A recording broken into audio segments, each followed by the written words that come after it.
All right, Lib, should we kick off? Yeah, sounds great. So welcome everyone to another session in the Sydney EO Biohacking month. And we are so excited and very lucky to have Shawn Wells with us today. Thank you so much, Shawn. I know your schedule is very, very busy and really appreciate you taking out the time to share your incredible knowledge with us. For those that don't know Shawn or haven't heard of Shawn recently, I'd love to just talk through a little bit about him and how impressive and amazing he is. Shawn Wells. There's a lot of acronyms here, which I might get you to tell me what they are, but MPH, LDN, RD, CISSN, FISSN he is a product formulator and expert in the fields of performance nutrition, longevity, fitness, and supplementation. He earned his master's degree from UNC Chapel Hill, where he studied nutritional biochemistry with a minor in exercise science. Shawn is a registered dietitian with a decade of experience as a chief clinical dietitian in hospitals and skilled nursing facilities. He is also a certified sports nutritionist and has worked with celebrity clients and professional athletes. On the road to being dubbed the world's greatest formulator, biohacktivist, and keto authority, Shawn faced and overcame significant obstacles with his own health: weight issues, depression, autoimmune conditions, including Epstein-Barr, fibromyalgia, and chronic fatigue syndrome. Also, 2 cervical disc replacements and a pituitary adenoma, which is a type of brain tumor. They say everything happens for a reason, and in Shawn's case, his health problems led him down a winding path that required him to find science-based solutions, and they sparked his personal passion for biohacking. He's also just 2 days away from launching his new book, and I'm sure he'll let us know a little bit more about that. It's called The Energy Formula, and available for pre-purchase now already on Amazon. So without further ado, please, we'd like to welcome Shawn. He's got lots of time for Q&A, and thank you to those who have submitted questions ahead of the event, and also time to add them throughout his presentation as well. Thanks so much, Shawn. Cool, thank you. I appreciate you having me on. And can everyone that's not me mute? I think Brendan, like you, maybe had some audio coming through. Okay, there. All right, well, let me share my PowerPoint. And I am a formulator, as discussed by Libby. I have formulated over 500 supplements, patented many ingredients like T-cream and dynamine that are popular in pre-workouts, energy drinks, fat burners, all kinds of things. And I've patented some ingredients that I'll get into in here. Being harder to kill, which is the name of my presentation, is about being more resilient, being anti-fragile, which are things that we need now more than ever. And I will get into biohacks and supplements and a lot of cool stuff that you guys should enjoy. And I do have my book coming out, The Energy Formula, that you can go to energyformula.com. And it is $1.99 for the ebook. And it's 379 pages, I believe, and has 60 full color diagrams. The whole book is actually full color front to back. It has surveys to assess your project, to assess your improvement through the book. And then each chapter is broken down differently. So it's energy is an acronym. So it's experiment, nutrition, exercise, routines, growth, and your tribe. And there's formulators corners that go through all the supplements that I mention in here. So, don't worry about that, because that's $2 to get all this stuff. And then you'll get like a fasting for energy guide, a hidden chapter on natural movement. There's Q&As that you get, like just a ton of stuff for that money. There is a hardcover for $39.99, cost me $39.80 to make, because it's a hardcover and it's full color front to back. So it's really awesome. I appreciate your support. And after this presentation, I will do a Q&A and answer all the questions. And I'm just excited to do this. So thank you, guys. So resilience, like I said, it's a state of being tougher, anti-fragile, harder to kill. There's an idea of essentially this stress bucket that we have in our body. It's called allostatic load. And our stress bucket used to be really big, in the past, and thousands of years ago, maybe even hundreds of years ago, when we had to deal with a lot of temperature variations, when we had to deal with going a day, 2 days, 3 days without eating, when we had to be metabolically flexible, using fat for fuel with ketones, or using glucose for fuel with carbohydrates, and dealing with workloads and just more difficulty physically than we do deal with now. And so that's called allostatic load, this size of our stress bucket. And when we have a bigger stress bucket, we have a greater capacity to deal with stress, whether it's mental or physical stress. And now I would say our buckets tend to be much smaller as we isolate ourselves and don't expose ourselves to other people's microbiomes or ways of living. And, when we hug someone, like, we're exchanging bacteria, right? And we're doing that when we pet animals and all that kind of stuff. And that actually, our bacteria outnumbers the cells in our body. And it's really important to our quality of life. And we're used to being exposed to all kinds of pathogens, viruses and bacteria. And as we get more isolated, as we get more sterilized, as we get more stressed, as we don't get outside in the soil with our bare feet, as we don't get the sunshine that we're supposed to get, all this kind of stuff, we're becoming more fragile. We're becoming easier to kill. Our stress bucket is getting smaller. So a lot of what I talk about in the book and in this presentation is about being more resilient and how to grow in that way, how to grow your stress bucket, how to deal with stress better, physically or mentally. And so one of the ways that we do that is a term called hormesis. So hormesis is a stressor that is acute, that helps us adapt and grow stronger. So think of like going to the gym, or doing a cold plunge, or cryotherapy, or getting in a hot sauna, or doing ketogenic dieting, or doing intermittent or extended fasting. Those things are stresses potentially to our body, but in a good way. What's interesting though, and that's called a eustress when it's a good stress, EU stress. That's a positive stress. That hormesis allows for homeostasis, like a better level of balance. We keep leveling up with more hormesis acutely, more homeostasis, and we can be in balance and in flow at a higher level. We're more resilient. And if we don't have any of these stresses, for example, if we don't go to the gym and we're just controlled by temperature, and we're isolated and controlled from getting any pathogens or any bacteria, and we're in such a controlled environment, our body doesn't need to grow stronger, and we become weak. And that's when we're prone to any type of stress. That's when we're prone to disease and viruses. And so one of the worst things that we can do in this pandemic right now is to be vulnerable in that way. And it's something that frustrates me, that that's not being talked about in the news, that that we're not working on hormesis to make us stronger during this time. If anything, we're going the exact opposite direction, where we're doing things that promote weakness.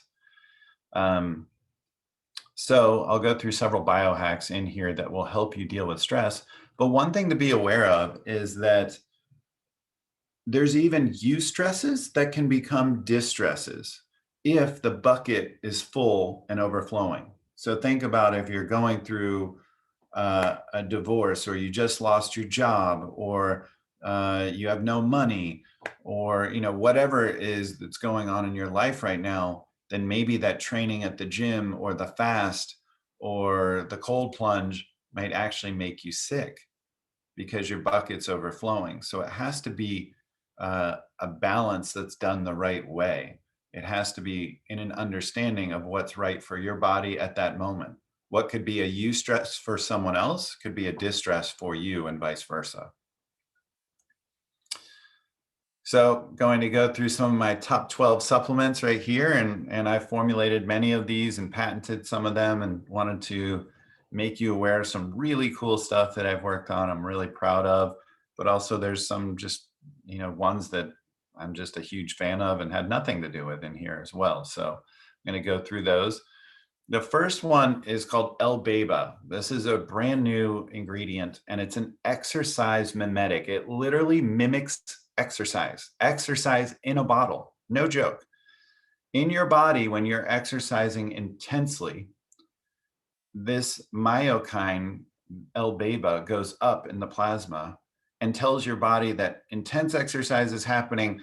Make all the adaptations we need because we're working out intensely. There's incredible things that are happening to the body right now, and we need to adapt. And so all of the things that you associate with exercise, like increased bone mineral density, reduced inflammation, reduced body fat, improved insulin sensitivity, better utilization of fatty acids and glucose, and improved muscle mass and strength, reduced fat mass, all of these things actually are associated with higher L-Beba levels. So taking L-Beba can augment your exercise you're already doing. Essentially, you can get more out of every rep and every step, which is really cool, like really, really cool. This is like almost a holy grail of ingredients that you could take, to me. So the dose, 750 to 2,000 milligrams right before exercise or before cold exposure, because it will increase that metabolic rate and increase the brown adipose tissue activation, which is something I will get into in just a second. If you don't know about brown adipose tissue, it's super cool. It's a really unique form of fat that is like the fat burning fat, and it's brown because it's so metabolically active and it's high in mitochondria. So Grains of Paradise, this is the one that I'm excited about too, because this activates that brown adipose tissue that I was just talking about. It's in the ginger family, and it's actually like a gingery, peppery spice. Sam Adams makes a beer with it. It's really tasty to put on like meat or different foods. I've used it before, and it's delicious. So you can buy it and literally start cooking with it. But it can also be taken as a supplement where it's standardized for 6-paridol, like it was in these studies. And essentially, like I said, the brown adipose tissue, there's about 6 to 7 ounces that are on the body. So not very much. I'd say 99% of your body fat is white adipose tissue, what you think of with fat. But this is a fat that's around the clavicle, and it will keep you warm. It's thermogenic. And like before we have the ability to shiver as a baby, this is how we actually keep warm. It's not until like 6 to 9 months that a baby has the ability to shiver. So this is how a baby keeps warm. And this could be the way that some people seem to eat whatever they want and stay lean, because they have more brown adipose tissue cells and have more brown adipose tissue activity in those cells. And so this Grains of Paradise increases the number and increases the activity, just like cold plunges do or cryogenesis. So this could have synergy with that. If you're doing cold plunges or cryo, it might be great to take Grains of Paradise. It might be great to take L-Beba. So those all could have synergy together. And so in the study with just only 40 milligrams, people burn, and this is as a non-stimulant, they burned over 100 more calories a day. That's a huge difference. And we don't know, like if you take 80 milligrams, is it 200? If you take it twice a day, is it 400? We don't know that yet. So it's really interesting. And I thought you guys would enjoy knowing about this, because it's on the cutting edge, just like a number of the ingredients that are in here. Dihydroberberine. So this is probably my favorite ingredient as an anti-aging supplement overall. I don't know how many of you have heard of kind of the ultimate anti-aging drug is metformin. And metformin's been used for about 20 years with not only diabetics, but people in the anti-aging realms that are lean, that have great blood sugars. But it's been found that the lower your blood glucose and the lower your hemoglobin A1C, also the lower your CRP, which is associated with inflammation. And berberine is essentially the herbal equivalent of metformin, the drug. They essentially work the same. And in the study, metformin was shown to be inferior to berberine. So berberine was superior head to head. And there's this new form of berberine that I was involved on the patent on, that berberine, when it gets to the gut, converts to dihydroberberine. And so some people with both berberine and metformin have GI distress. Some people see B12 levels lowered. Some people have to take these, 3 or 4 times a day, taking larger doses, hundreds to thousands of milligrams. And dihydroberberine is about 5 to 10 times more bioavailable than berberine, which again is already superior to metformin. And it lasts about twice as long in the plasma. So what we're seeing is a dramatically better ingredient. And basically, when we look at aging, glycation, which is blood sugar damage and leads to advanced glycation end products, which is literally, the acronym is AGEs, inflammation and oxidation are some of the main ways of aging, along with some methylation errors and shortening telomere length and some of the stuff you might have heard about. But this is like the most powerful thing I know for anti-aging. Metformin, as a matter of fact, in one study, it was given with growth hormone and DHEA and maybe zinc. I can't remember exactly. It was like 4 things, but basically the metformin was the most important thing. And over 90 days, and those people were projected, according to biomarkers, to live 2 years longer from those 90 days they were on it. And so this is a powerful thing. And like right now, there's a study going on with over 3,000 people with metformin because it's so powerful with anti-aging and not just a diabetic drug. Also interesting is metformin was initially studied and used before it was a diabetic drug for flu and other viruses. Interesting. I'm not going to say if it's curative or therapeutic for certain viruses we might be dealing with, but maybe. So I can't say that for sure, but it's really interesting. So anyway, this is 150 milligrams twice a day, so much lower dose, less frequently. I don't know anything more powerful for anti-aging than this. And actually, to go back to that, there's basically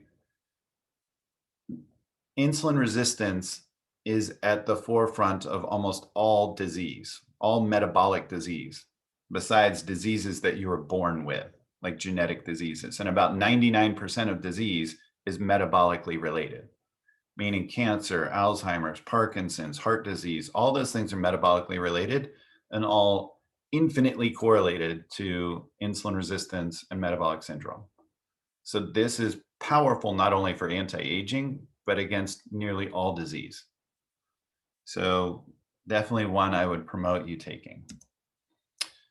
If you guys know anti-aging and energy, then you probably have heard about NAD, people getting NAD IVs, taking supplements around NAD. This is a big one. And I don't know if you guys remember the little crank with the Krebs cycle, the citric acid cycle. It's also called the tricarboxylic acid cycle. Towards the end of that crank that produces ATP, the cellular energy currency for the body, is NAD, which converts to NADH, gets reduced to NADH. And NAD, if you stack it in that direction, promotes longevity and mitochondrial function, and therefore greater energy for the body. It's a key cellular fuel for longevity. It's involved with the activation of the SERT genes, which are the sirtuin genes that are associated with toughness and anti-aging. Like these get activated when you do those cold plunges or hot saunas or the fasting or caloric restriction or some of those things. These SERT genes get activated and we are tougher, we are harder to kill. And not only that, but NAD levels naturally drop with age. So we have, it's not only means less energy, but it means less activation of these toughness genes, which means you're aging faster because you're aging. So this is a way of anti-aging. And not only that, there's an enzyme that breaks down NAD faster as we age. That's called CD38 or NADAs. And so a couple things that we want to look at is ways that we can increase NAD levels and inhibit the breakdown of NAD so that we can keep more around, have more energy, and age slower. And some of these things that are at the bottom are going to be things that will reduce NAD levels, like alcohol consumption in excess, UV exposure, inadequate sleep, poor diet, viral infections, sedentary lifestyle, all that makes sense. So ways to increase NAD levels, like I mentioned, probably the best way is IV NAD. You have to sit there for about 3 hours. You kind of feel a little nauseous. They have to like play with the drip rate and sometimes give you like an anti-nausea medication. It doesn't sound fun and it's not really fun, but it works. And a lot of people feel more energy, especially if you've had autoimmune issues or, you know, various disease states that again are metabolic. This can be a massive turnaround for you energetically. So it's definitely something to look at. If you do have severe autoimmune issues or energy issues, I would definitely look at IV NAD and doing a series of them. They get expensive as well, but it could be a game changer for you. If you're just looking at anti-aging, then I might look at the supplements around that. So my favorite one to increase NAD is NMN, nicotinamide mononucleotide. And that will support that NAD production. There's one called True Niagen NR, nicotinamide riboside. I don't think it's as good according to the data. It gets promoted a lot with marketing, but it's just an inferior form to me. And then there's something called polyphenols that occur naturally in a lot of different foods, but we're finding them to be extremely powerful in anti-aging, like EGCG with green tea, trans resveratrol with red wine, the catechins that are in cacao, chlorogenic acid in coffee, quercetin in onions and apples, apigenins in parsley. There's just a number of compounds that we've heard about in all these healthy foods that have these polyphenols that we're finding are correlated pretty deeply to us living longer. So the polyphenols, apigen and quercetin, can slow down the CD38, meaning the breakdown of NAD. So it's protecting NAD levels. So taking these together could be a really great combination. Taking the NMN with the apigenin and quercetin could be ideal. And then it would stack very well with fasting and exercise, both of which raise NAD levels and activate the sirtuin genes, as well as autophagy, which you probably heard of. That's like a cellular detox that our body does when we're in that parasympathetic state, like where we clean up our cells. And, you know, unless we do rest and digest, you know, like where we are in that parasympathetic state where we do down regulate, then, you know, that's when we have this cleanup happen, this anti-aging happen. That's so important. So it's important to, you know, do what you do and all those things, like, you know, be productive out in the world, but it's also important to down regulate and do your fasting and do your meditation and gratitude and, you know, all those kinds of things too, where you can your body can protect itself and clean itself out with the autophagy, etc. L-ergothioneine, this is a fascinating amino acid because it's really rare. It's only found in mushrooms primarily, some beans, and some organs of different animals it's contained in.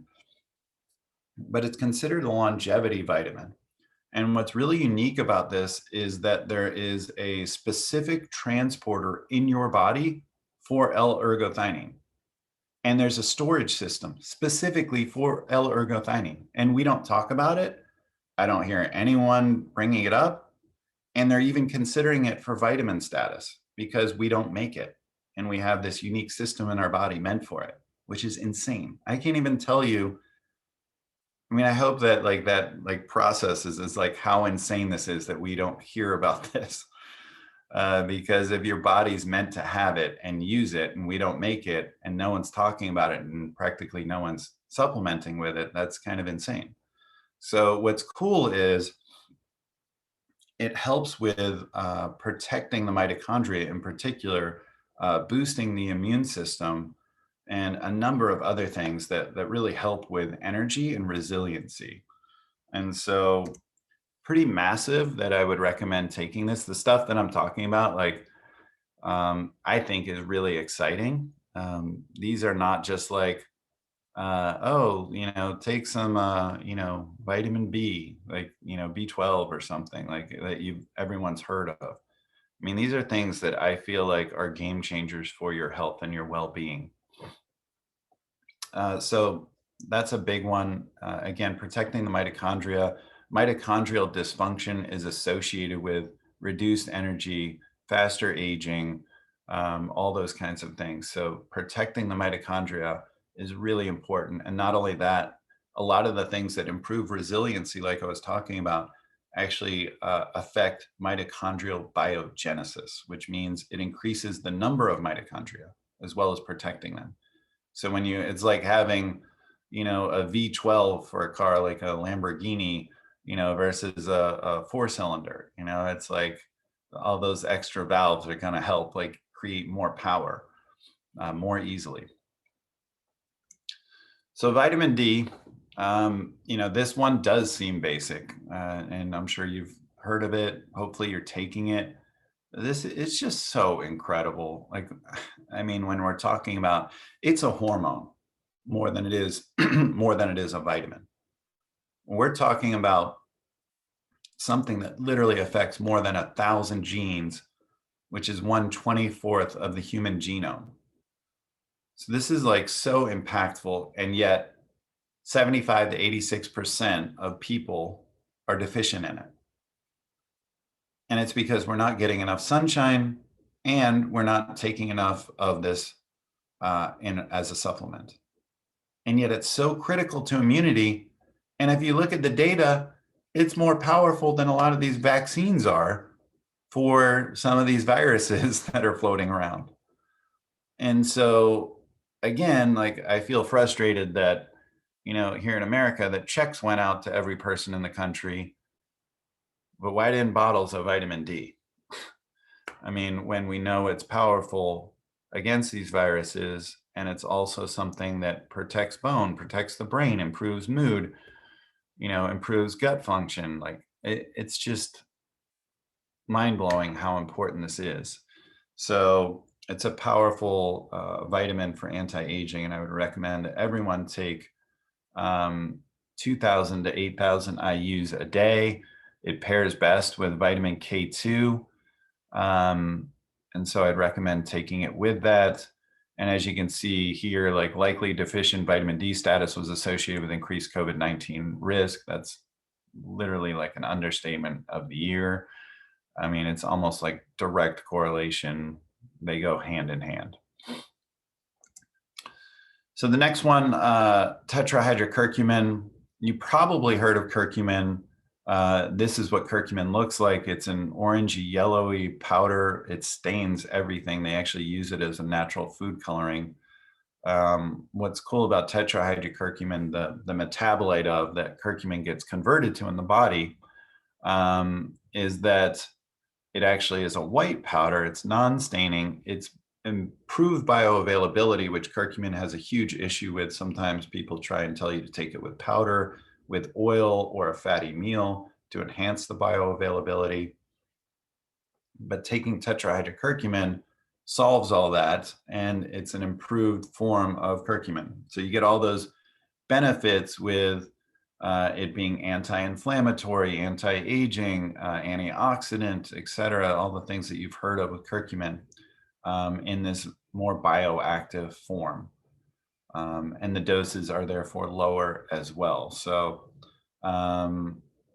it's only 200 milligrams a day, and usually people are taking many grams of a curcumin a day. Cannabidiol, here's another one that shocks me. I'm sure you've heard of CBD and you probably heard of THC, tetrahydrocannabinol, that is like the psychoactive, part of like marijuana, THC, but hemp is largely CBD, and CBD anti-inflammatory, reduces pain, improves anxiety and mood. We've seen a lot of that. But you may not know why that's the case, because the endocannabinoid system in the body, and this endocannabinoid system is known as the master regulatory system. This is almost like the L-ergothioneine thing and the vitamin D thing, where it's like kind of mind-blowing because there's no doctors of the endocannabinoid system. No one's talking about you have a deficiency in your endocannabinoid system. And yet it's the master regulatory system. Like it's insane, like, and how critical it is to your health. But we're not looking at whether people have deficiencies in it, issues with it.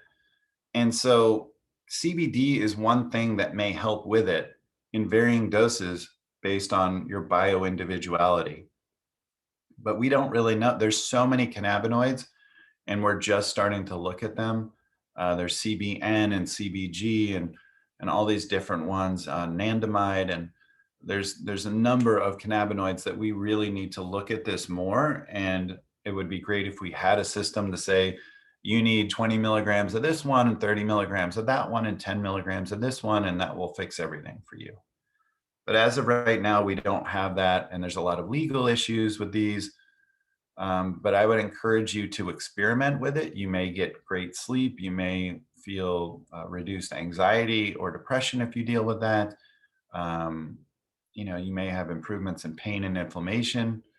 And man, have I seen it work wonders in horses and dogs. It's insane. Like literally dogs and horses that are barely moving with arthritis and pain can bounce back like within a day or two. Like they're different.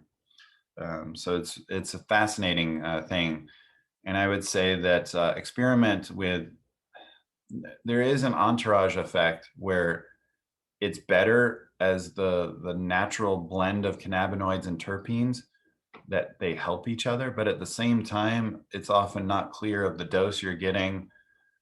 So I like actually using like a full synthetic CBD and experimenting with doses between 10 and 100 milligrams so that I know what that feels like. Then you can experiment with other forms, maybe these natural forms, once you know what an exact dose feels like.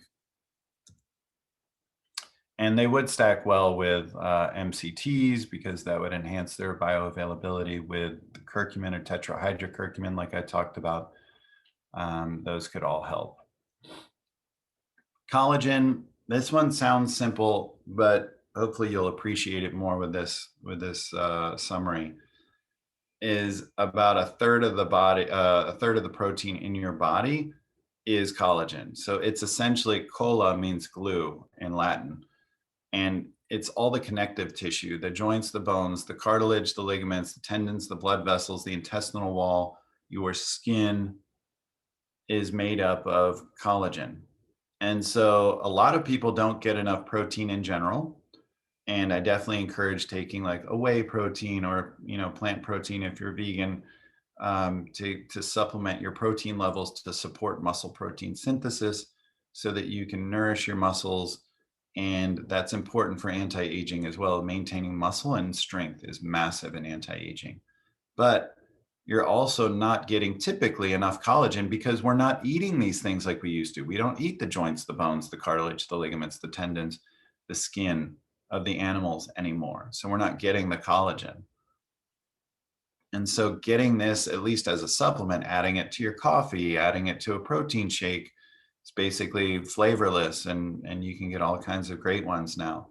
And I take like anywhere from 10 to 40 grams a day. You'll notice your skin get tighter and brighter. You'll notice your joints feel better in days.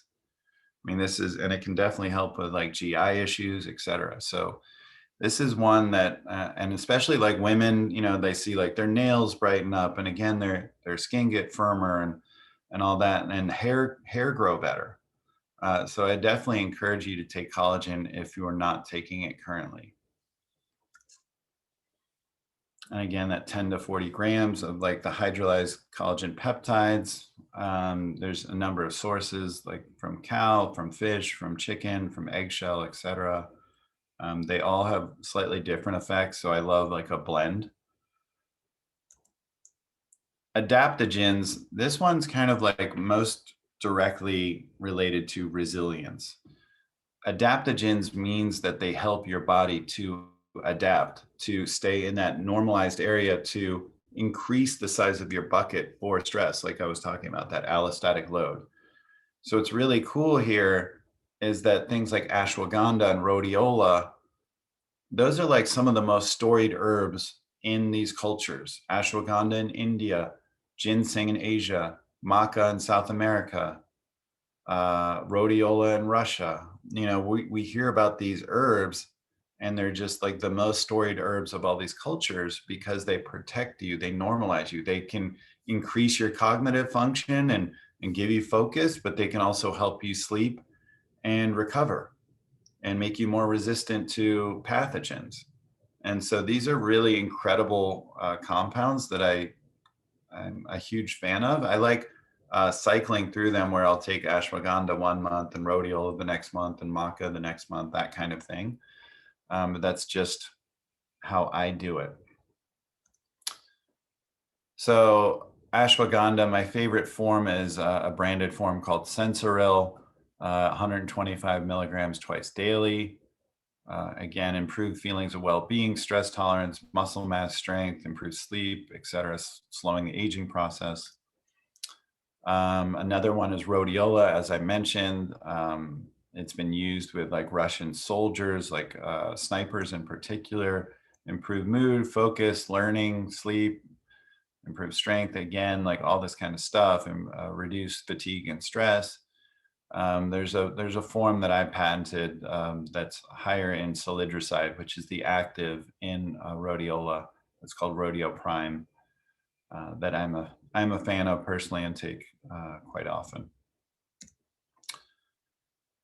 MCTs, you might have heard of these, medium chain triglycerides.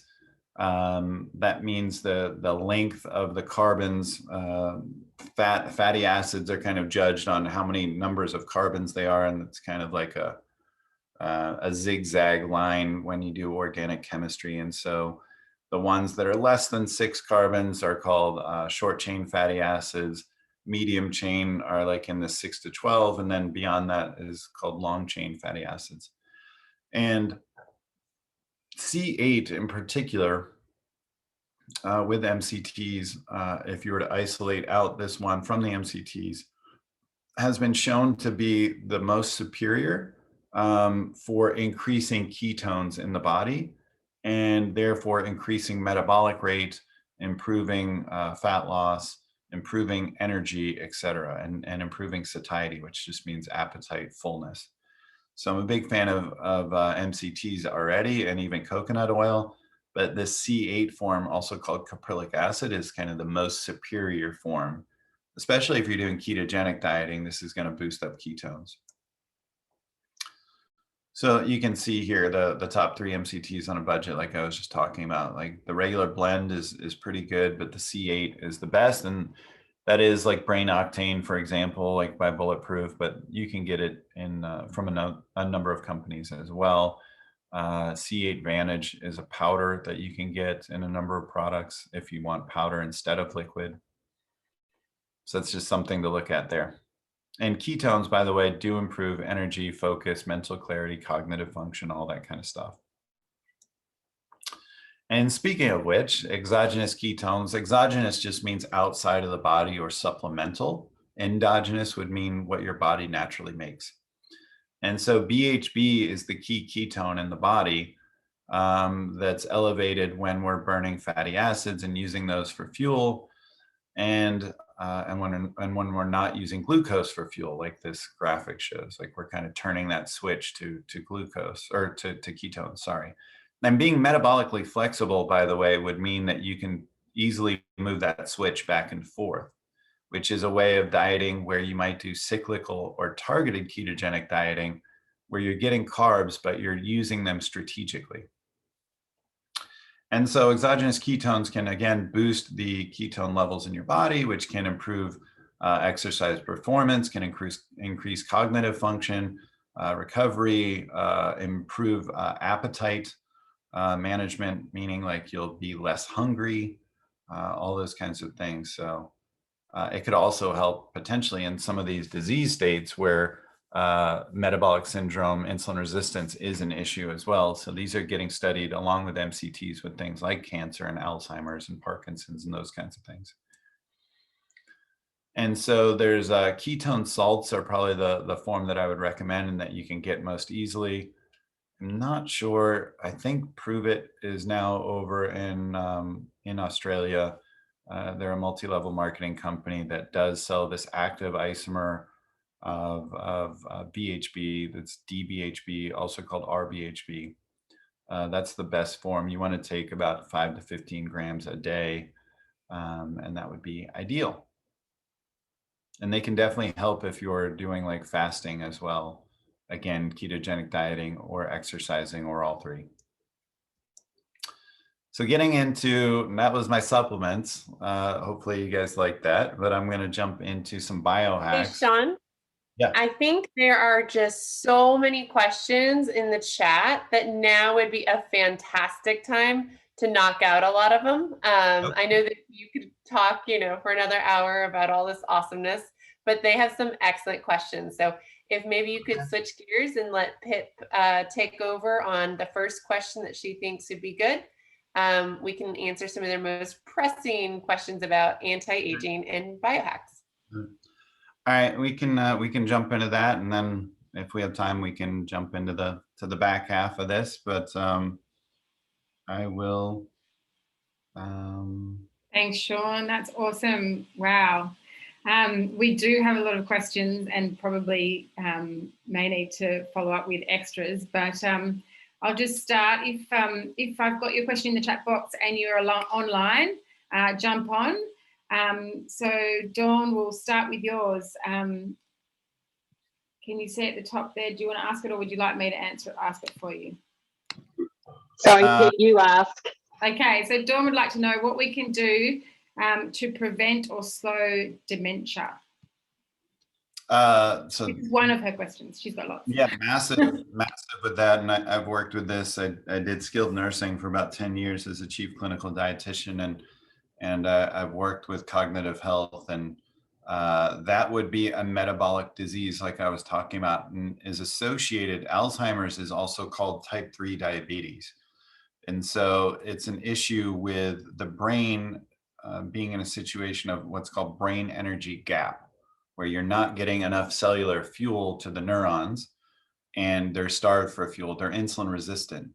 And so doing a strict ketogenic diet, doing some intermittent fasting, using those exogenous ketones, doing MCTs, especially that C8 MCT, cooking with coconut oil, and then lastly, taking that dihydroberberine that I talked about, or metformin or something like that. All of those things would be ideal ways of dealing with Alzheimer's dementia. Awesome response. Thanks, Shawn. Got it. Kim from Sydney, do you want to ask your question about your son? Yeah, hi. Thanks, Shawn. It's really interesting. I've got a son who's wannabe Olympic athlete, so he's on ASADA drug testing, all that sort of stuff, but he suffered from glandular fever a couple of years ago and has reoccurring bouts of that, and is worried about what he can take firstly, and secondly, what the best thing would be. With recurring, I didn't catch that. With recurring bouts of what? Glandular fever. That would be, you know, I don't want to like make exact diagnoses medically that would, there's some implications to that, you know, liability wise, I wouldn't make. And I don't have enough information necessarily to look at that, but I would certainly, you know, go to an endocrinologist and someone who's really good at functional medicine. But, you know, my first thought is that I would look at the autoimmune, you know, side of it. And there's certainly a number of things that I've mentioned here that would improve immunity. That L-ergothioneine that I mentioned would be great for it, as are just mushrooms in general. The adaptogens like rhodiola and ashwagandha are helpful. And then there's some other things like for a short period, taking a higher dose of zinc, using something that also comes from mushrooms that's been studied called AHCC, alpha helo Charlie Charlie, and then monolaurin, which is actually one of those fatty acids that I was talking about from C12. That's been studied and shown to improve immune function. Maybe the last one I'd mention too is another amino acid called L-lysine.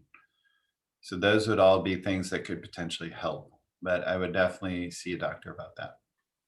Thanks very much. Yep. Amazing. We have a question from Arnis. I'm not sure where he's from, but we've also got someone in Sydney that's interested in the answer to this as well. And they're interested in how best to manage ADHD.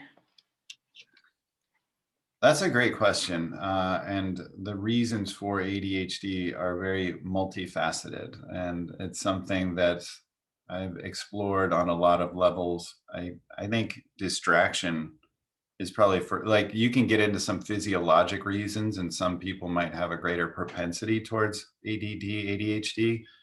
And there's things that have been implicated, like, you know, artificial food colors and certain proteins and, you know, gluten and things like that. But I would say my number one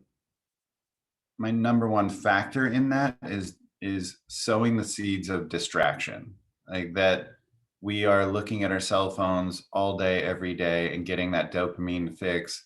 And if you literally look at, there's apps that, or in the settings, you can look at your screen on time or how many times you've accessed your phone.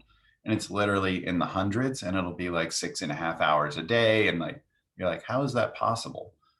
But you're staying in a distracted state. And I would encourage people that have ADHD to, I talk about this in the back half of my presentation, to look at things where you slow down and you get into that parasympathetic state, where you're doing things like meditation and breath work, but also finding ways to reduce your screen on time, to do things like reading, to reduce distraction by using things like Cal Newport talks about deep work, where you do like 2 hours of very focused, non-distracted work. And that's more than most people are getting done in 8 hours. There's also another technique called the Pomodoro technique that's very similar. And also Tim Ferriss talks about this in the 4-hour work week. I'd say that's a big one, but sugar is going to be a massive impact on this. And that's definitely correlated. So reducing your glycemic load in your diet by taking as much sugar out as possible, and even fruits, you know, I would say can correlate to that. So getting like more on a ketogenic diet would be something that could be helpful. Being something like high protein, high fat is protective of the brain and is going to take you on less of a roller coaster. You may have some level of insulin resistance, like I talked about before. So taking berberine or dihydroberberine could be helpful, and taking things that are going to reduce your anxiety. Things like CBD could be very helpful. A lot of people have talked about THC, but I can't comment on that. But definitely CBD could be helpful with that. So hopefully that helps. Thanks, Shawn. Ollie, you've got a few burning questions in there. Do you want to start with one of them? I can't remember what I put down now. One of them was around best supplements for kind of taking pre-workout. So not like a traditional pre-workout that's full of caffeine and gets you fired up, but just something that sort of is, yeah, less obviously kind of uppy, but helps you perform, especially when you're getting over 40, and maybe helps afterwards as well, and doesn't break your fast. Yeah, great question. There's a product that I take from a company I really like called Genius Pre-Workout that's non-stimulant. I don't know if you guys can get it in Australia or not, but basically, like, the things I like are things that are going to just optimize you over stimulate you. And again, those things that can optimize you, like these adaptogens that I was talking about, they're going to enhance focus and energy, but they'll also improve your sleep.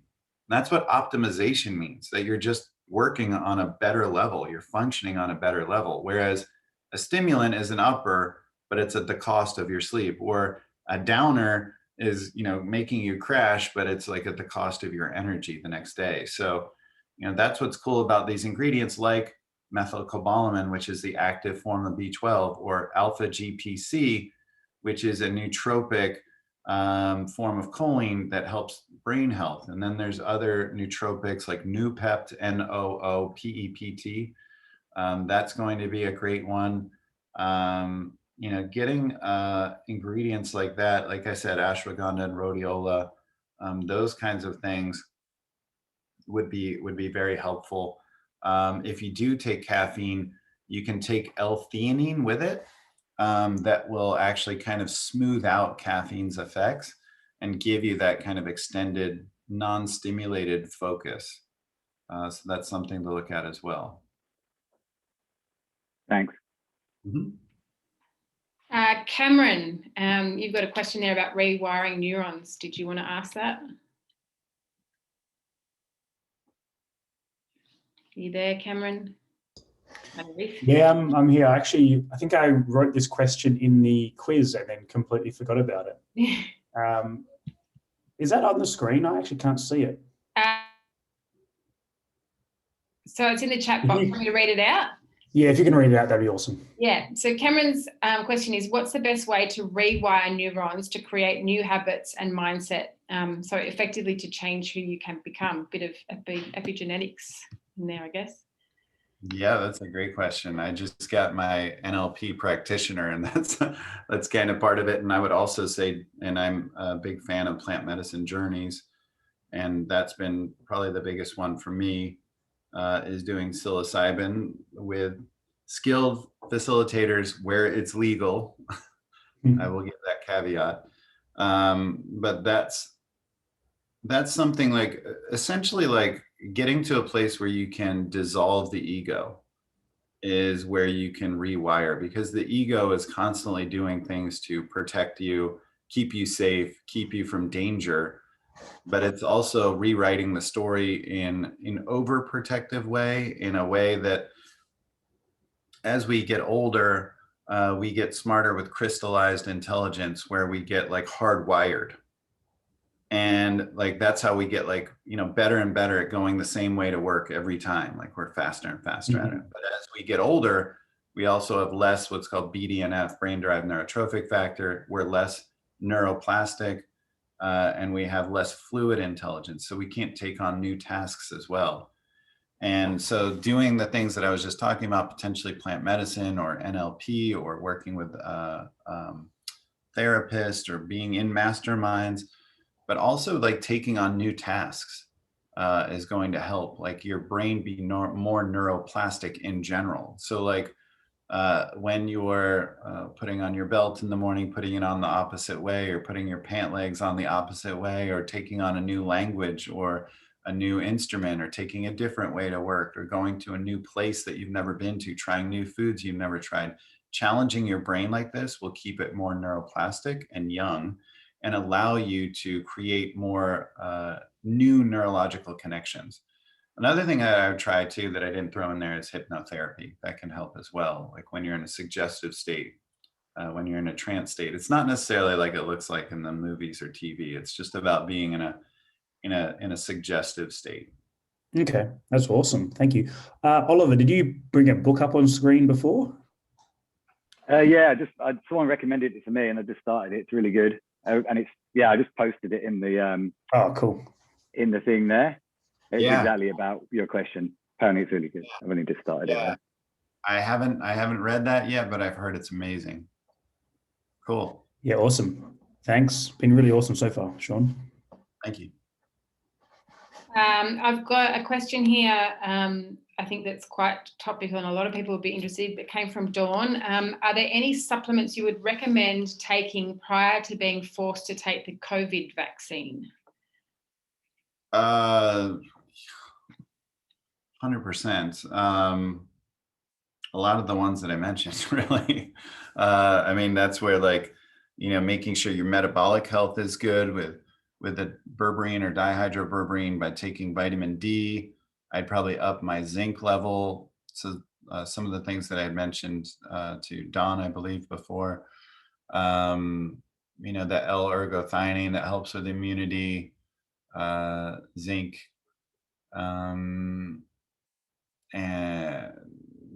those would be some of the things on the top of my mind. Just stuff that helps with your metabolic health and your immunity are going to, and then the stuff that I mentioned for resilience. I mean, you're going to most people feel sick for several days to several weeks after they take these vaccines. So, having stuff that improves your resilience, like the adaptogens, are going to help. And be mindful of what I said before about eustress and distress. It's a fine line. Your body is going to be stressed. It's going to be less resilient during that period.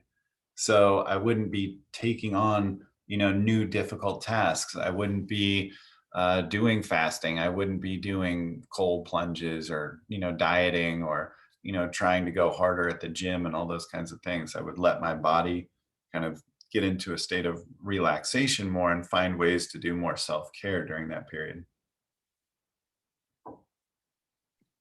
Amazing. Libby Jenkins, are you there? I am.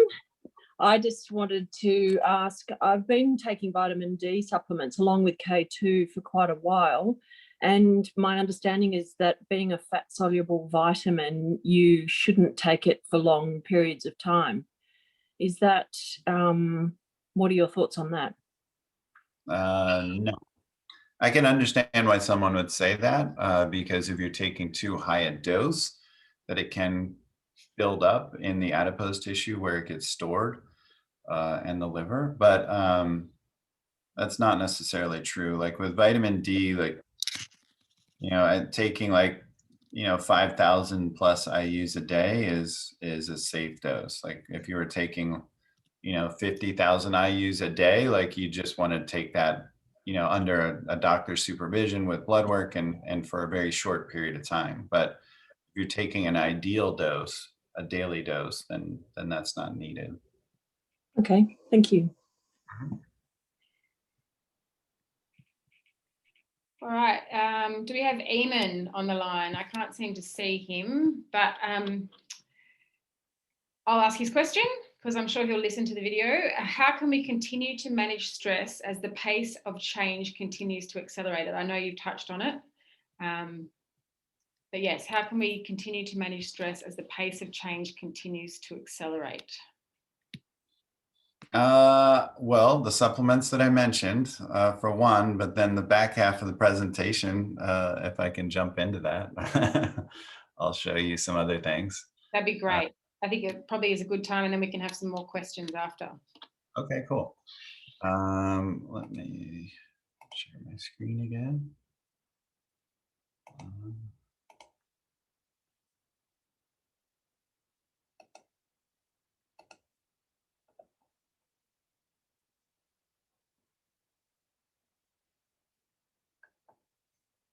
All right, so going into some of my biohacks, I've mentioned this before, but cold exposure. Again, we're so thermically controlled all day, every day at room temperature, whether we're in our car, at the office, at our home, we're not used to getting exposed to extreme temperatures anymore. And this is a huge part of hormesis and having more resilience. And so it also activates that brown adipose tissue that I was discussing before. That's the fat burning fat that we have very little of in our body, that could be the holy grail of how someone can stay lean despite eating, you know, a lot of food, or, you know, maybe not being as active as others. And it's also potent for blood sugar regulation, inflammation, and pain, which is no surprise. That's why you always hear about athletes getting in the ice tub, etc., to reduce pain and inflammation and recover faster, etc. I'm sure you've seen that with football players, basketball, etc. This is actually me in an ice tub. I sat in there for about 15 minutes. For some reason, I'm actually pretty good at this. Like, it doesn't bother me like other people. You actually, it may seem extreme, but it's really a cool thing that happens. Like, you switch this flip at about, or you flip the switch, sorry, at about like 30 to 60 seconds, you get over that feeling of extreme cold, and warmth comes to your extremities, and your body goes from sympathetic, the shock of it, to really parasympathetic. You actually really relax. And it's really a cool thing, like when you're sitting in like icy water and you actually feel warm and relaxed. It's hard to describe, and like your breathing like goes from, you know, short and fast to like, you know, slow and relaxed, especially if you do breath work just prior going into it. And I mentioned before El Beba Grains of Paradise, because those work on brown adipose tissue would be helpful too. Sauna, so this is the opposite side of the equation, is doing the heat exposure. That's been shown to improve testosterone, IGF-1, these growth factors, hormone levels, libido for men and women.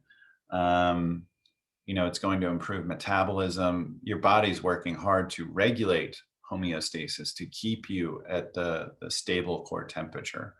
And so again, this is why, like, the idea of hormesis is so that you can be stable more, despite whatever's going on around you. That's the idea of resilience. And this has been shown to help with dementia, which got mentioned before, because it increases BDNF. And, you know, there's some things that I mentioned here that could help with increasing the metabolism and the effects of the sauna bathing, the heat exposure. Definitely get your hydration and electrolytes in.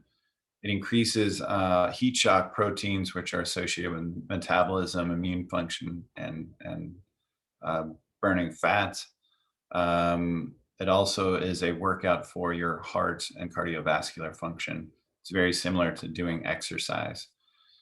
And then there's the idea of what's called contrasting, where you actually do both of these together, like where you go from either hot to cold shower to hot to cold shower, hot to cold shower, like going back and forth, or, you know, the kind of polar bear club where you go from, you know, the hot sauna to a cold plunge, things like that. Like, that's an even more extreme form of resilience training. Red light therapy. You've probably been hearing about this more recently: enhancing cellular function, improving inflammation, improving your circadian rhythm, etc. Circadian rhythm is critical for establishing that sleep-wake cycle with like the sun and moon, day and night. All your hormones and neurotransmitters follow that circadian rhythm. So getting red light, which we don't get enough of early in the morning or late at night, by using a red light device, can be helpful for establishing more of that cellular energy and reducing inflammation and improving recovery. And I have a Juve, for example, and you can use it for 10 to 20 minutes per day. It'll actually improve collagen as well, tighten up skin. So that's really cool as well. Sleep hygiene. This sounds basic, but again, going back to that circadian clock, we're the only species that is intentionally forcing ourselves to not sleep when we're tired. And so this is bucking that circadian rhythm. And it's been shown that people that work night shift working like through the night, they live 30% shorter lives. They're also, and this has been shown with both people that are sleep deprived. The data is very similar. People that get less than 6.5 hours of sleep a night, or people that work night shifts. Both of these groups have been shown to have dramatically higher rates of diabetes and heart disease. And again, those are metabolic diseases. And it's been shown when you don't get enough sleep, you're acutely insulin resistant. And your brain is not getting enough cellular energy, very similar to dementia, which is why we reach for caffeine and sugar in the morning, because the neurons aren't firing fast enough and we're not getting enough cellular energy to run them properly. They're literally in a fog.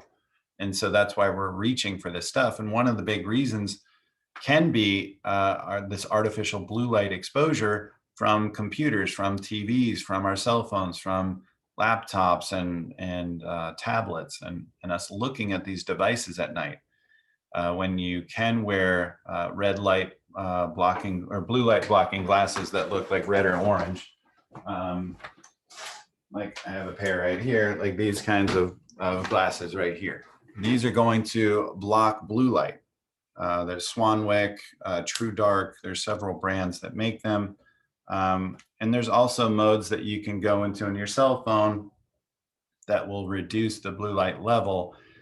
They can be set to, go from sunset to sunrise, et cetera. And then it's good to not, like, if you have to get up and pee, or you have to get up and get some water or get something out of the fridge, to actually use like red or orange light, or you can actually buy flashlights that have red or orange light that are not like that bright blue light / white light that you're used to, because those inhibit melatonin release. So it makes it harder to sleep, or in those cases, go back to sleep. And so there's some of the things that I was talking about here is going analog, meaning not using the devices, having a consistent bedtime, which is good sleep hygiene, having the bedroom for sleep and sex only. Don't have arguments in there. Don't have TV in there. Don't have extended conversations in there even. Like, it's literally like when you walk through the door, it needs to be a psychosomatic anchor for relaxation. So if you don't have your bedroom set up that way, you don't have kind of rules around what happens in the bedroom, then you're affecting your sleep quality. It needs to be about relaxation and relaxation only. And so obviously avoid caffeine, and have supplements like CBD, melatonin, magnesium, glycine, GABA, ashwagandha, and magnolia. Breath work, obviously this is a massive one. It's free. It can radically change how you feel. I mean, we have, these shamans and monks and people having incredible spiritual experiences. Literally, like, you can actually release DMT, the God molecule, the spirit molecule, whatever, like people have when they die, when you do really intense breath work. So this is like, breath work is far more powerful than probably most of you are thinking it is. And most of us are breathing in the upper lobes of our lung, which is more sympathetic. And what you want to do is, like where this person's hand is on the stomach, like you want to be breathing more into the belly. And that's diaphragmatic breathing. That's more parasympathetic breathing. And one of the techniques I really like is called box breathing, like where you do like a 4 to 8 second box. So like that would look like 4 seconds in, 4 second hold, 4 second out, 4 second hold. And that's the idea of a box. And even Navy SEALs use this before going into a firefight. So you got like these, monks using it, but you also have, Navy SEALs using it. So breath is very powerful at controlling your body, your emotions. Like, I know, like, I use this especially when I've been in plant medicine journeys. Like, it's very powerful for me to like ground my body, to get control of my body, to get control of my emotions. and work through it myself. And that self-reliance is very powerful, to know that you got you. And this is a huge part of meditation as well. So it literally is a hack for the nervous system. And kind of like with the resilience that I was talking about, it all revolves around not as much how much oxygen you get in, but it's really about CO2 retention, your tolerance to CO2. That's how your body gets better and stronger. So that's a very important factor to consider. And this gets into, this might sound weird. I don't know how many of you know about this, but if I was to tell you one hack that you might think is crazy that will radically change your lives right now, all of you, it's mouth taping. It seems weird. You can't talk to a lover or a spouse or whoever, like if you're in bed after you put it on, but you have no idea how hypoxic most of you are at night, let alone if you're not apneic. You know, a lot of people snore and have sleep apnea, and they need CPAPs or oral devices, etc. Those people are on a fast track to death. I'm not joking about that. Like within 10 years of apnea, you can be dead. Flat out, heart attack, death, easily. Apnea, snoring is no joke. Please, if you know people that are snoring, have them take a sleep study, have them go see a doctor about this. It's really important. You're not getting oxygen to the brain and you will die. But most of us are hypoxic, even if we're not snorers. We're not meant to breathe through our mouth. That's a backup system. It's a safety system. And you can literally use this not only at sleep, but it might seem weird again too, like when you're exercising. Maybe if you're like taking a hike or a walk by yourself, where it might not be as, you know, ostentatious or whatever. But you know, this is a way that you can train your body. You don't have to wear it forever. You can actually, your body will become trained to this, to becoming reliant on using the nose for breath. But you will have much better oxygenation, much better quality of sleep. For me, like there was times when I got 4 hours of sleep and I felt like I got 8 of the non-taped. So it's dramatic. I would encourage you guys to try this. You can buy sleep tape on Amazon. You can also just buy like a kind of a paper tape that has like a lower amount of adhesive on it. But this is, it's a game changer. Again, it may seem weird, but wait till you try it. You're going to reach out to me and be like, that was the best night's sleep I ever got. Fasting. I'm sure you've heard a lot about this. Dave Asprey just released a book on this. I think it's Fast This Way. A friend of mine, Cynthia Thurlow, that wrote the foreword to my book, is releasing a book on that. My book, The Energy Formula, gets into it. And you also, if you go to energyformula.com, you get a 25-page fasting guide that goes into different fasting types, like how it works for women and how you should do it differently if you're a woman, or how to do extended fasting if you're an athletic male, or how to do it for fat loss, etc. So I get into all that in this fasting guide, as well as some into the book. But there's a lot of different fasts, as you can see on the right-hand side. And extended fasting is different from intermittent fasting. Intermittent fasting is, you know, a period during the day, a window where you're eating and then not eating. And then, you know, breakfast is breaking the fast, whenever that is, right after you get up. And so this is definitely a powerful tool for enhancing autophagy, which is that cellular detox, as well as increasing ketone production to improve brain function. And then also for weight loss, for enhanced metabolic function, all of those things for anti-inflammation, a number of things. It's just a powerful tool. I also think it's just powerful mentally, that I'll do like a 3-day fast here and there. And for me, it's just powerful to know that like, I'm not going to die if I do this, that that I can do anything really. Like once you do that, like you feel super empowered. Literally, I feel like there's nothing that you can throw at me that I can't do if I can do this 3-day fast, because everyone feels like I have to eat 3 times a day. And if you can do that, like just anything's within your power to me. And so I mentioned some things here that could stack well with this. You actually do activate more stem cell production. So you do get younger, and you do promote mitochondrial biogenesis, which is more mitochondria, which is more energy. So very cool stuff that's happening again in fasting. It's something to incorporate in. At least try intermittent fasting. Xenohormesis, this is a really cool idea that I mentioned hormesis and resilience in our own bodies, but this is a really cool concept that in plants, like in the grapes, for example, in a red wine, if they come from more stressed areas where there's been drought, where there's less nutrient availability, where there's greater temperature variation, where the soil's dry and the air is arid, they get stronger. They go through hormesis and they have more polyphenols. So when you get the dry farms wine, or you get the wine from the more arid climates, it's going to be higher in these compounds. So getting the plants that have been stressed is actually more healthy for you than the ones that are genetically modified to, to be all the things that they are. So this is where natural plants that have been through tough stuff are actually better.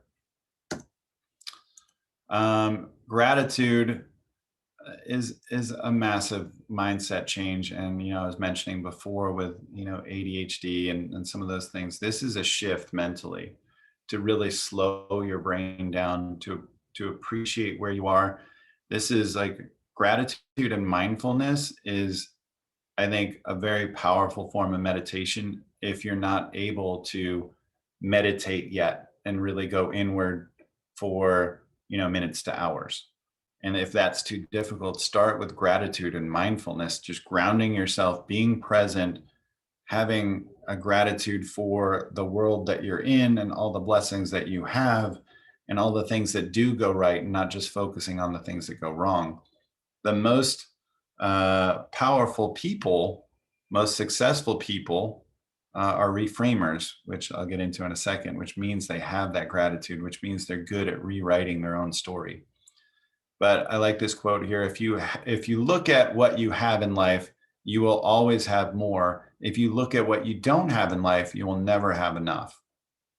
And we should even be thankful for the negative things, because those have brought us here. Those give us appreciation. And that gets into the idea of the obstacle is the way, which I'll get into. But definitely getting like a 5-minute journaling session, like the 5-minute journal, which gets into mindset and gratitude, is huge. There's an app for it. There's several on Amazon, the books, 5-minute journal. Definitely take a look at that. And then, like I've been talking about, reframing. I mean, this is like, instead of like, why is this always happening to me? We're almost always reframing in a negative way. That this sucks, figures, screw this, like this, just, it's always this way. This always happens, or this never happens for me. And reframing is, the universe is always working on my behalf. This is an incredible opportunity. What a lesson I have here. Or, I got triggered, but isn't that interesting? And that's the reframing, is like not only not looking at the real or pragmatic side versus negative reframing, but this is like positive reframing, where you lie to yourself in the positive way, where everything's amazing for you. And it really can happen where you're the author of your story, you're the director of your movie, and you can change the way you think. And there's always an optimistic, a bright side, a lesson to be learned. Edison talked about there's no failures with his experiments, that he says, now I know what it's not. And that's a way of thinking that can be powerful, certainly for you in business. The Obstacle is the Way is an incredible book for this. That's that stoic mindset. And the obstacle in the path becomes the path. Never forget, within every obstacle is an opportunity to improve our condition. And so this is like the idea of a resilient mind. Like what I've been talking about with the body most of the time, that's the idea of stoicism and reframing. And there's a lot of that. If you take NLP, there's a lot of that mindset in NLP as well. Which is why I love that.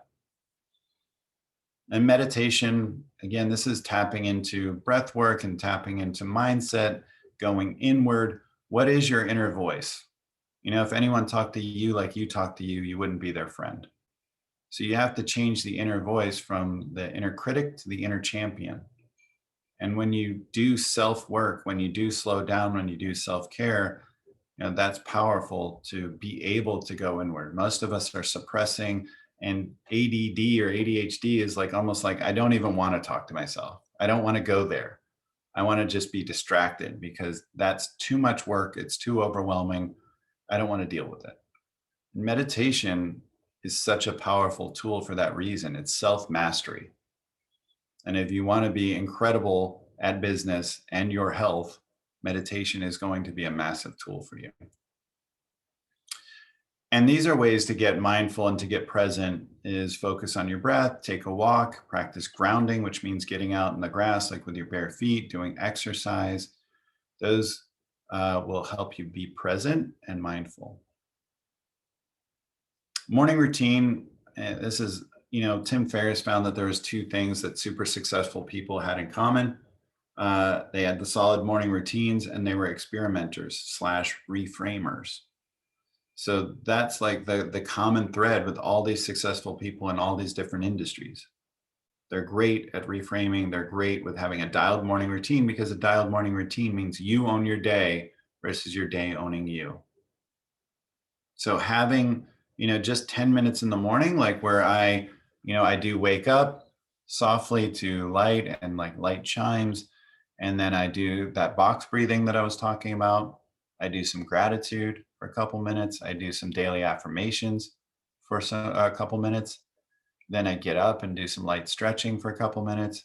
Then I grab a glass of water and I start my day. Now I can add a lot of things to that, like exercise or red light saunas or, whatever I can do, like the journal. There's a lot of things that you could add to your morning routine. That 30 minutes would be incredible, but just 10 minutes is a game changer for just how you come into your day. So that would be something that I would encourage. And yeah, so like, and with, once you've got the first thing down, add something else. That's definitely a way to keep expanding your morning routine. I think once you do the 10 minutes that I'm talking about, like that you'll start doing like podcasts or brain games or some reading or some journaling. You'll see how much it changes the tone of your day, and therefore your mood going into that day. And like I mentioned before, the idea of deep work, like Tim Ferriss and Cal Newport talk about, like they talk about that at the first thing, like from 8 to 10 a.m., they do like one task, one big task. They turn off all the notifications, distractions, emails, calls, whatever, and they're just focused on this task. And then you're super accomplished. Like you're not doing 8 hours of distracted work. Like you have your 2 hours of really focused work, and then you have that for the rest of the day, no matter what happens to you. You've already done your morning routine, and then you've done 2 hours of deep work. You're super accomplished at that point. Then you can check your email. Then you can do all the other stuff. So that's it. I know I'm running tight on time, but I would encourage you to support me if possible. I don't actually make any money really on my book. It's all about getting into everyone's hands, energyformula.com. It's $1.99 for the ebook, and you get these 2 other books essentially too, the hidden chapter on natural movement and fasting for energy. It is on the Forbes list. It's going to be on the USA Today list, I've been told. It's a bestseller on Amazon. The book is $39.99, the hardcover, but that's because it cost me $39.80 to make it. It's in full color front to back. Please follow me on Instagram. I would appreciate that. And I've been doing Clubhouse as well, and I'm at biohacking on there. And so that's all that I have, and I can answer a couple questions if you want. But hopefully you guys got a lot of value out of that with the supplements and the biohacks. And I'm here to answer any questions on my social media as well, like on Instagram. I can take any DMs too. So I appreciate you guys. And thank you so much. And the book launches Thursday, so if you can support me in any way, like if you can do reviews or share it or any of that stuff, I would deeply appreciate that, like deeply. So thank you. Shawn, that was phenomenal. I think you've answered most of the questions that we had and more. So I'll just hand over to Libby to wrap up, because that was just mind-blowing. Thank you. Thank you so much, Shawn. And I'm pretty sure everyone else will be feeling a little bit brighter and more excited for the future, just by the fact that there's so many opportunities to grow and learn and change ourselves and become, better and healthier into the future. And just really appreciate you being able to share your knowledge with us today. To everyone online, it is recorded. We will be sending out the recording, and we'll also send links to the book and any other resources that we can share that will help everyone on their journey, in their biohacking journey, and connect you back to Shawn as well. So thank you so much, and good luck with the book launch. I'll certainly be supporting you and see if I can get a review in ahead of the time as well. So thank you so much, and thanks to everyone for coming, and we'll finish up there. All right, thank you. Thank you for having me on, and please, again, ask me any questions on Instagram at Shawn Wells. And if I can help you in any way, please let me know if you actually took on any of these new biohacks, tried any new supplements, any new things to your life. I would love to know that this had an impact on you. So thank you so much, and have a great night or a great morning on your end. Thanks, guys. Thanks, Shawn. Thanks so much. Awesome. Thanks. Bye. Bye. Yeah. Bye. Cheers.